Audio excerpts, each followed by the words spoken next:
Shana Tova. I'm Jack Simon, and I will be giving Rabbi Stanton's High Holy Day sermon this evening, or at least the first part of it. Our whole congregation has sent in ideas about the one change they hope to make in their own lives during the year ahead. I wanted to share with you one change that I want to see in the world. If I could make one change in the world this year, it would be to encourage others to recognize all of the gifts that they have in life and what so many others do not have. So many people suffer from a lack of food or a place to sleep. To address this issue, I think our community should continue and even increase its work to help those in need. Now I'd like to invite up some of my fellow millennials, ages 13 through 34, who have been asked to share the one change they hope for in the world during this new year.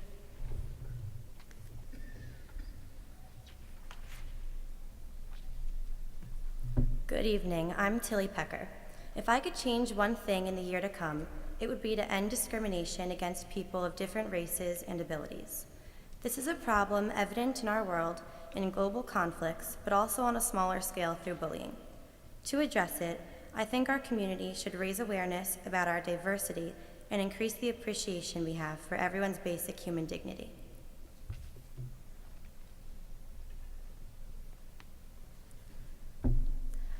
Good evening. My name is Erica Tani.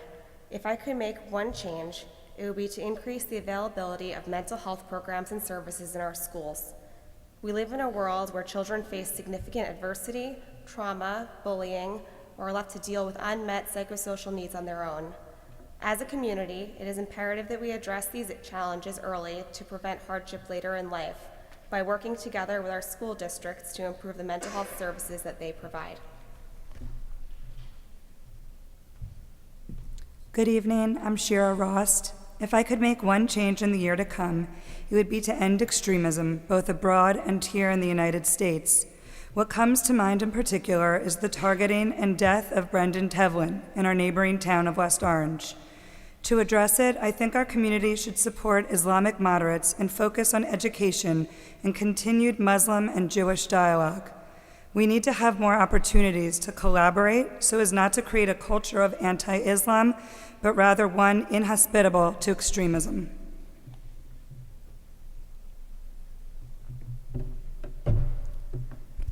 I'm Josh Stanton, and I too am part of the millennial generation. If there is one change I could make in this world, it would be to empower the millennials in the United States, those people ages 13 through 34 who now comprise what is said to be the largest generation in our nation's history of perhaps 80 million people. As my fellow TBJ millennials have shown, we are not Generation Selfie, an oft-used stereotype that suggests we care only of ourselves and superficialities. We care about poverty and discrimination. We care about mental health and intercommunal collaboration. Our desire for change is real.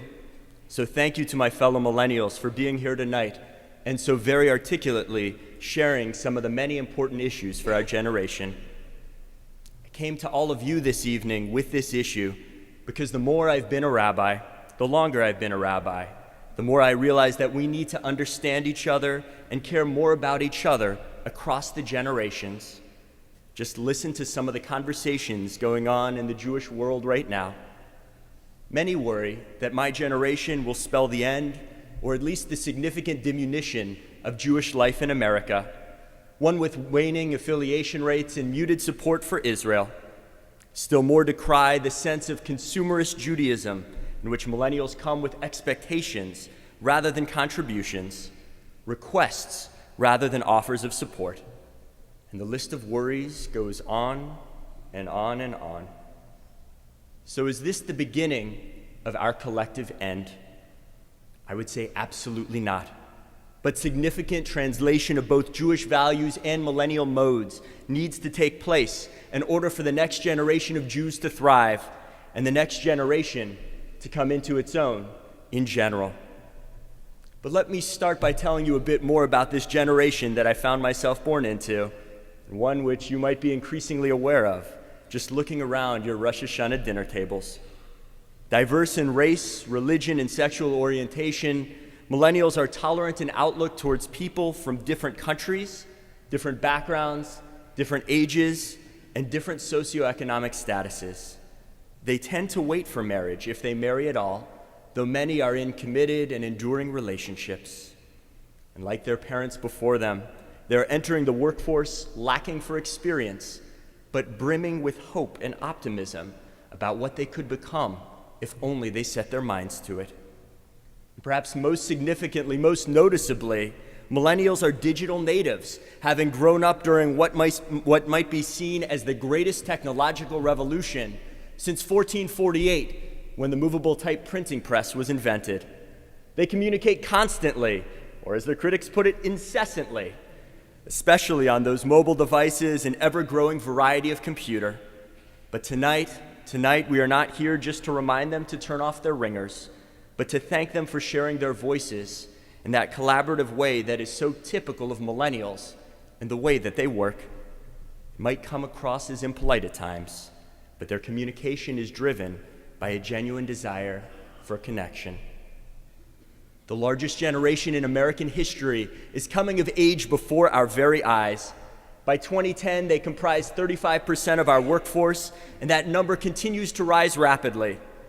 Sociologists who have busily compiled data on this generation, born between 1980 and 2001, are of two minds about us.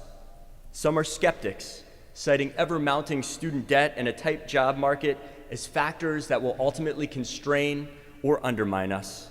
And others are filled with optimism, even stating outright that millennials could become the next great generation, given their high ideals and a growing body of data about their thoughtful decision-making. A fascinating example about how millennials make decisions came to light in a 2011 study by the Career Advisory Board. It uncovered a surprising kernel about how millennials lead a very important part of their lives, their careers. Many of us, myself included, continue to assume that millennials care primarily about money and fame, but of the young adults ages 21 to 31 who were surveyed, a full 3/4 said that the defining factor in their success professionally would be whether they found meaning in their work or not. Even as managers continue to dole out bonuses for quality at work, even as bosses reward top performance with photo ops, it is the search for meaning, fulfillment, and learning, and the chance to contribute socially that is driving millennials in the workplace. Moreover, we're willing to make sacrifices and take risks in search of that meaning. So what will make the difference between gloomy and rosy scenarios for this large generation of meaning seekers, short on cash and filled with optimism? In one word, I would say empowerment. And what could make the difference between declining affiliation rates among millennial Jews and booming synagogues welcoming in younger individuals and families? I would say the same: empowerment.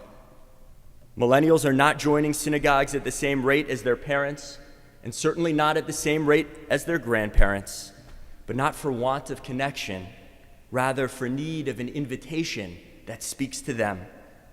The question before us is how to invite them in a new way that will be compelling. As a 5,000-year-old tradition, we are not strangers to generational shifts.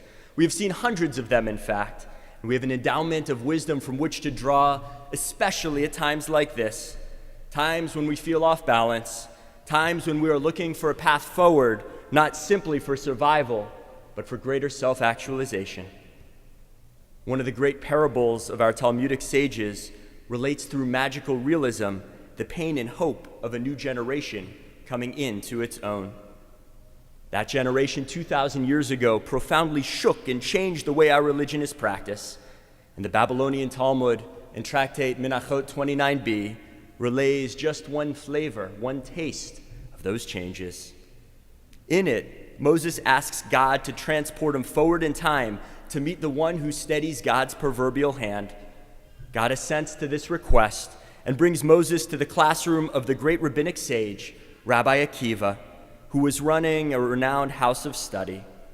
The Talmud recalls the impression Moses had of being in Akiva's classroom. Moses went and sat down behind 8 rows of chairs and listened to the discourses upon the law. Not being able to follow their arguments, he was ill at ease.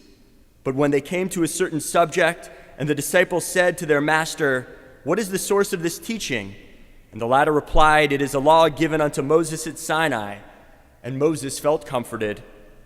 Moshe Rabbeinu, our teacher, our great prophet, the person who liberated the Israelites from Egypt and led them in the desert to the promised land, that very same Moses, that person of such status, finds himself thoroughly lost in a classroom focusing on none other than the study of Torah itself, which he had conveyed on Mount Sinai to the Israelites.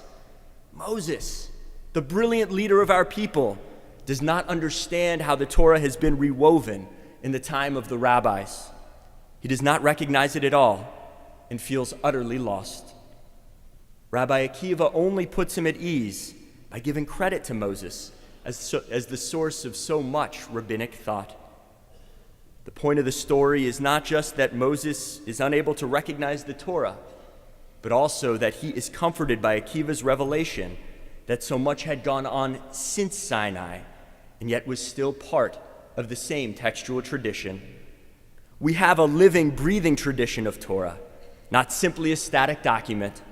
Moses is made at ease because the tradition he founded continued to grow long after him, but still kept its roots. That it is unrecognizable to its conveyor is testament to how alive the Torah truly was, how alive it truly is. Akiva could not weave new strands of Torah without the cloth of the Torah itself, and Moses could not have had such a bright legacy without the innovative techniques of the rabbis and the great Rabbi Akiva. Generations apart, they are bound together in substance if not form, in message, if not medium, in belief, if not in practice. The Reform movement of which we are all a part was likewise founded on this ancient rabbinic principle of purposeful change over time. Our movement made Judaism once more a living, evolving tradition, able to adapt to new technologies and ideas. Ours is a movement intended to reinvent itself in each and every generation, but it cannot do so without giving us all moments that we experience, moments somewhat akin to Moses in the back of Akiva's classroom. How many times do those younger or older than millennials find themselves at a loss or confused? How many times do we sit around our tables for holy days and special moments, reaching for connection, but not understanding what draws the other near? How often do we share the Torah of our lives in metaphors that fail to cohere with each other's worldviews? How frequently do we seek out meaning within our tradition and yet connect to different elements of it?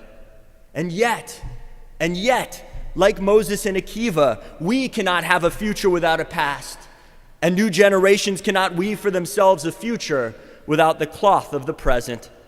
Our destiny is shared even if our metaphors for that destiny are not. Midrashic commentaries suggest that Jews of all generations were metaphorically together at Mount Sinai and there to receive the Torah that Moses imparted. But some of us might have captured the moment on Instagram, others via text message, still more through typewritten letters or handwritten journals, and all the more of us just with our mind's eye. Some of us more recently might have seen the Torah's wisdom conveyed directly out of a Torah scroll, others from an iPad, some a yeshiva with big bound books, and others using words alone, transmitted orally as in the days of old. Our underlying goals are the same. We were all proverbially at Sinai, and we all seek to commemorate that moment in ways that will resonate in our lives and in our hearts. While the media might raise anxiety, the message remains true. Our Torah is one, even if its generational expression is myriad. Many Jews fear that the next generation no longer seeks to return to Sinai at all, that it has gone completely astray. But I fear instead, that it might rather be our unwillingness to discern and support their novel forms of presence that is keeping us from counting them within our midst. We should pursue connection and bridge generations with renewed intention, And indeed, that bridge is possible here and now, perhaps more than ever before. One of the most remarkable statistics pertains to how millennials view their parents. The overused idea of a generation gap doesn't really seem to exist beyond the comfort with and use of new technologies that millennials have long had access to. They do communicate somewhat differently, but in the end, they deeply admire their parents and grandparents. To take a few statistics, a 2010 Pew study of millennials relates, millennials respect their elders. A majority even say that the older generation is superior to the younger generation when it comes to moral values and work ethic.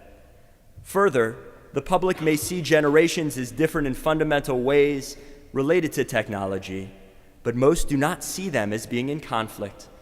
Only 26% say that there are strong conflicts between young people and older people today. More than 2/3, 68%, say that conflicts are either not very strong or non-existent. But we need not look to statistics alone to see the positive rapport between generations. Just take some time and visit Brooklyn. All the millennials in Williamsburg are trying to look like their parents and grandparents. Skinny ties are in, so are big-rimmed glasses and maxi dresses. If imitation really is the sincerest form of flattery, then millennials are waxing poetic about their parents and their grandparents. As the great sage of pop music, Macklemore, said, "I wear your granddad's clothes. I look incredible." How true is that? But it isn't just confined to clothes. Millennials are engaged in a search for meaning and authenticity. They look to the past as a guide to the present, a present so filled with change. They look to ethical mores from Greek classics, recipes from their grandmother's kitchens, pop music with undertones from Fiddler on the Roof, and furniture made of reclaimed wood. Perhaps best of all, they have records of new music that they play on their parents' college turntables. My own group of friends has a tradition of gathering every Sunday night for a meal together, a meal that we actually call family dinner. Everyone brings a side dish or wine, and we talk about literature, art, and music, and then settle in for a game of football or episode of the Game of Thrones. Our friend Brian is even working on developing his own pasta recipe because every foodie of Italian descent ought to have a signature red sauce. Our search for authenticity is palpable. We want something that we know is time-tested and true. We want everything, even that which is new, to feel old. We are looking for a tradition and a sense of rootedness. Above all, the millennial generation is searching for that which transcends time and will remain true in an era of change. It is as though Judaism were made for our generation. What are we if not a tradition about constancy and change, evolution and connection to the transcendent through the metaphors of our time? If a generation searching for everything that Judaism claims to offer does not find its place in our tradition, then the failure will not be theirs.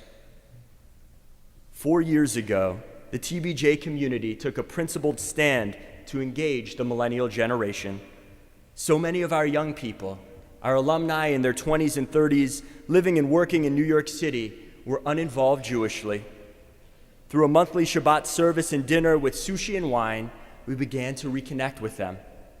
The program grew gradually, bringing dozens of young Jews to experience Shabbat each month. But this year we tried something different. A model of empowerment that transformed TBJ and NYC into a new and collaborative program called Tribe. Partnering with Congregation Rodef Sholom in New York, we created an advisory board of 12 young leaders, 6 from our congregation and 6 from theirs.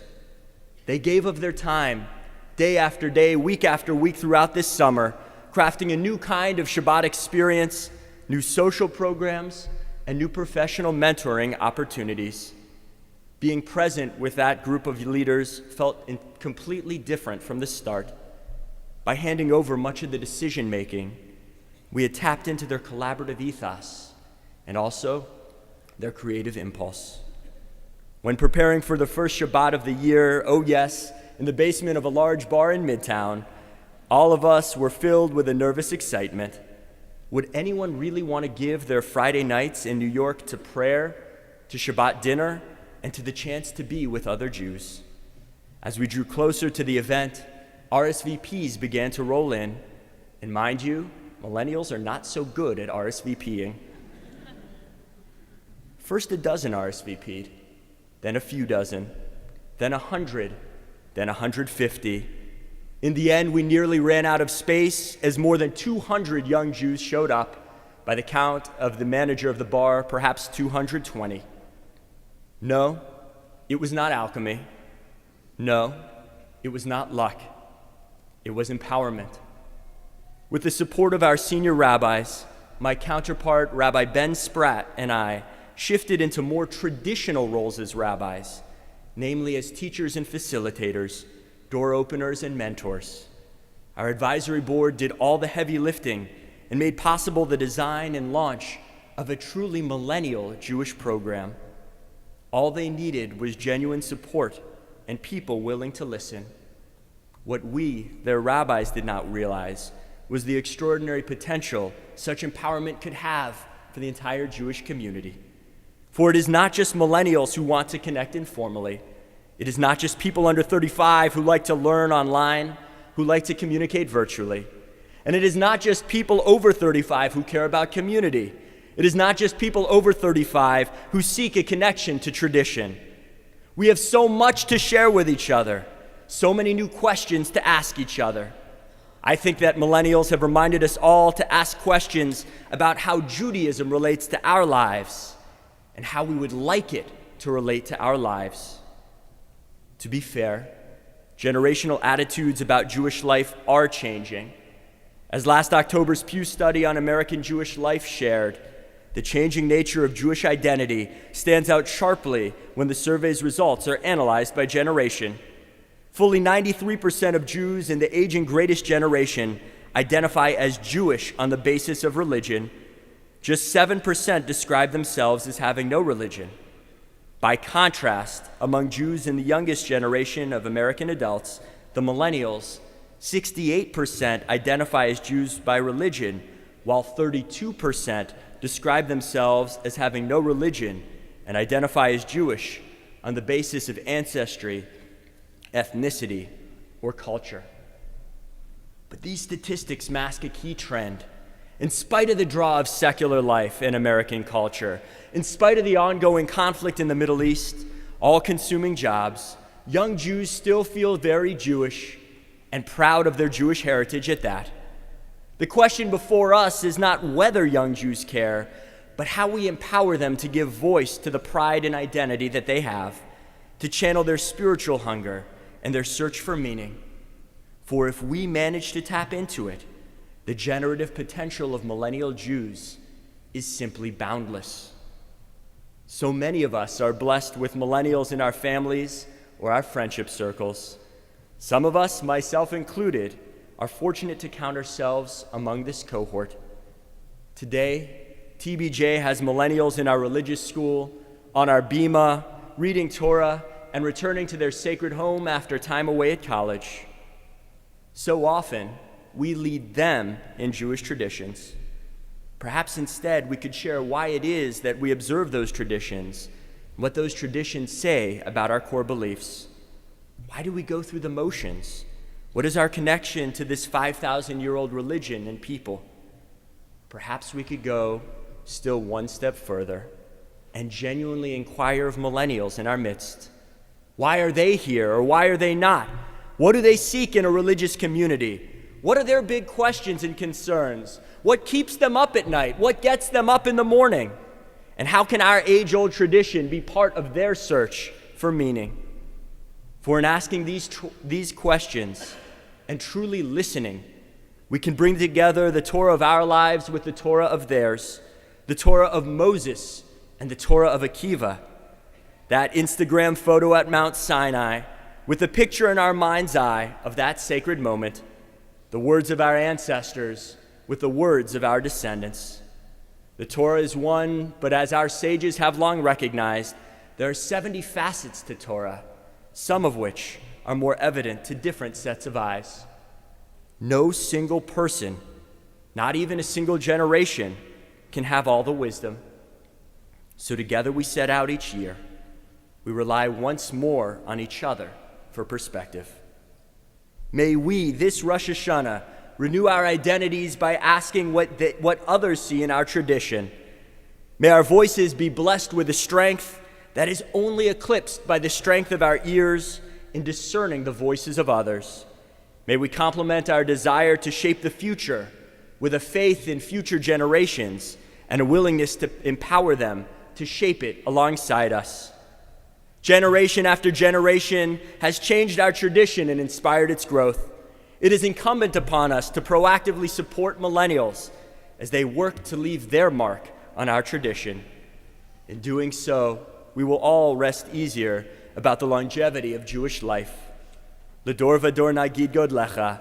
From generation to generation, our people will speak of God's greatness.